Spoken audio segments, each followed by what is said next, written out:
Reading can take you directly into a new world or into someone's life in a way that no other medium can. With every page you read, you get pulled deeper into the story and characters, or you get closer to finding the insights or making the discoveries you need in life. Because of that, I always make time each year to read books. I don't set a target of how many books or pages I want to read, rather I read what calls to me. During this season of life, I gravitated towards books dealing with relationships, self-growth, fantasy, and memoirs. So here's every book I read in 2024.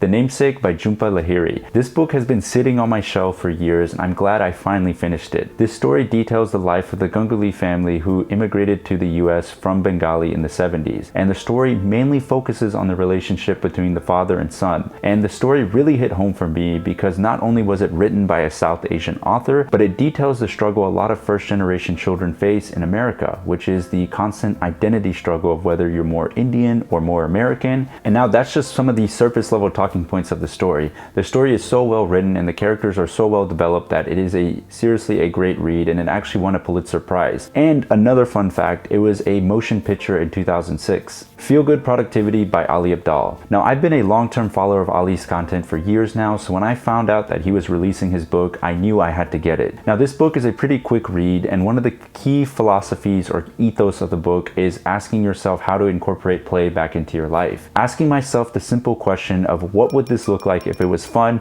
has seriously transformed the way I view my productivity systems as well as my work. Interior Chinatown by Charles Wu. And this story is a fiction story written as a screenplay, and you follow the life of Willis Wu, a Hollywood actor that has dreams of becoming the next kung fu guy in Hollywood. But what you realize as you read the story is that no matter his dreams, he has been typecasted to being played as the generic Asian male in a lot of movies or plays that he's in. And it's a really emotional story because it really details the struggle Willis face when it comes to breaking into an industry that is predominantly white. It's a heart-wrenching story, and I definitely was on the verge of tears as I finished it, so I can't recommend this book enough. Fourth Wing by Rebecca Yarros. I like to describe this book as the adult Harry Potter filled with romance and dragons. Ever since I finished reading Harry Potter in 2020, I've been looking for an adult fiction book that would fill the hole that Harry Potter left for me, and this book does that. You follow the story of Violet Sorrengal and her quest to becoming the top writer in her quadrant. It's got action, it's got a bit of romance, a little bit too raunchy for my taste, but it's there. And it's also the first adult fiction fantasy book that I've ever read. I seriously loved it, and I couldn't put it down when I started, and I can't wait to read the sequel, which is Iron Flame. Love Life by Matthew Hussey. Matthew is a popular online dating and relationship coach, and a lot of his content is geared towards women finding the right man in their life. And while reading this book, the main takeaway that I got was being very clear on the person that you want to attract, but also being sure that you set a standard for yourself in terms of what you're willing to accept when it comes to dating, and never letting anyone shake that standard for yourself. This book also helped me stop overthinking about failed relationships in the past, because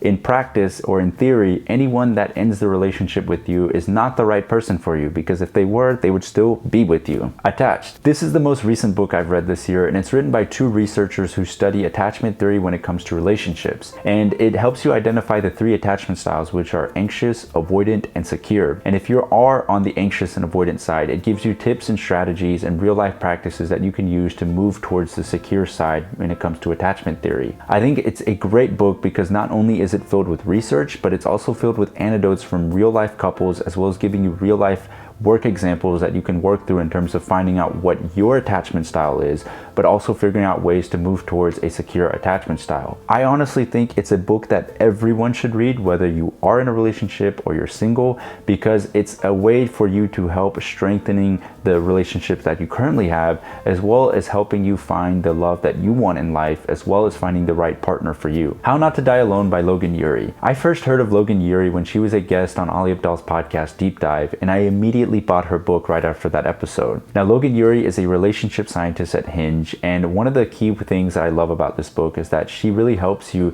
navigate the modern online dating scene by finding ways to optimize your profile, but also getting you out of the mindset of constantly swiping and going on first dates. And one of the ways she does that is by this practice of asking yourself the post-date 8. Now, the post-date 8 is a series of 8 questions you ask yourself after your first date with someone or your second date. And these questions don't focus on the superficial things that don't matter in long-term relationships. So So think of superficial things like where you went to school, what you do for a job, how much money you make, but instead it focuses on the inside and the emotional aspects of dating. And asking myself to post a date has really opened my eyes and really helped me give second chances to people I would normally cut off after the first date. How to Be a 3% Man by Corey Wayne. Now, if you couldn't tell, I've read a lot of relationship books this year, but Corey Wayne is an online dating and pickup coach, and while I don't necessarily agree with all of his practices and principles, I did find that after reading this book and rereading it multiple times actually,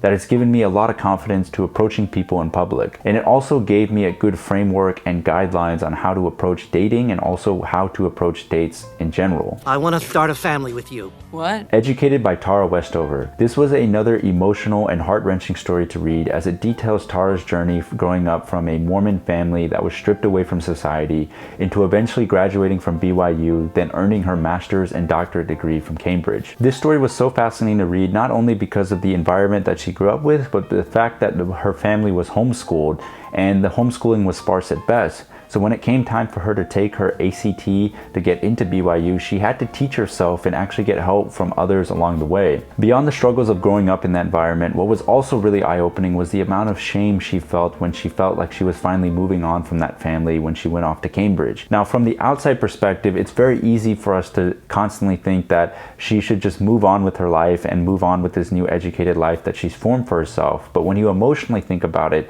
it's very hard to turn your back away from your family or feel like you are doing that. Reading this story was a great example of the fact that if you don't deal with any trauma that you have in the past, it will find a way to sneak up on you when you least expect it.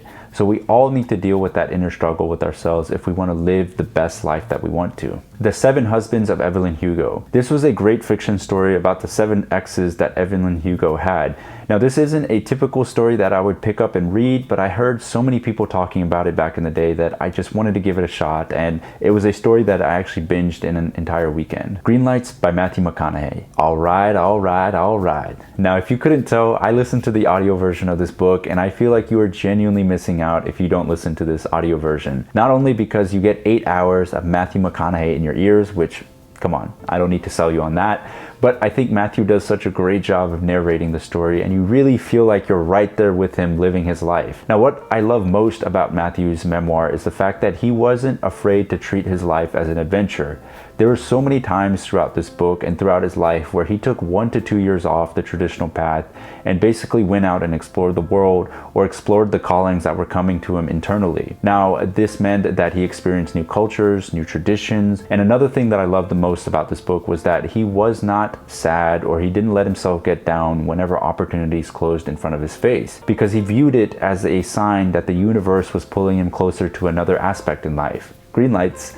Straight Shooter by Stephen A. Smith. Now, if you know me, you know that I love sports. I used to work in the industry myself, and if there's one man that has captivated that world, it is Stephen A. Smith. Now, we know Stephen A. as the bold and charismatic sports personality. Stay off the weed. Kwame Brown is gone. The City of Angels, Hollywood, just should be celebrated. Throw a parade already, whether you win a championship or not. This man was a bona fide scrub. He can't play. But before he became that, this book details the journey Stephen A. went on to becoming eventually Stephen A. You hear about his journey growing up in New York, his journey on giving up his professional sports dreams in college to eventually becoming a sports writer and working his way all the way up to ESPN. And one of the main takeaways I loved from this book, and the thing that I got away from it, was the key of having a good support system around you. Throughout Stephen A.'s life, he always had his mother and his sisters to lean on whenever he needed guidance and needed clarity in his life. Ego is the Enemy by Ryan Holiday. Now, I've heard of Stoicism and Ryan Holiday's work for years now. He's an OG in the personal development space, and this is the first book that I've ever read of his, and I loved every second of it. As you can guess, the premise of the book is about how not to let your ego get in the way in your life. He talks about how ego has killed a lot of successful people, and one of the key takeaways I got from this book is just the importance of staying true to your habits and principles that made you successful in the first place. Keeping your head down,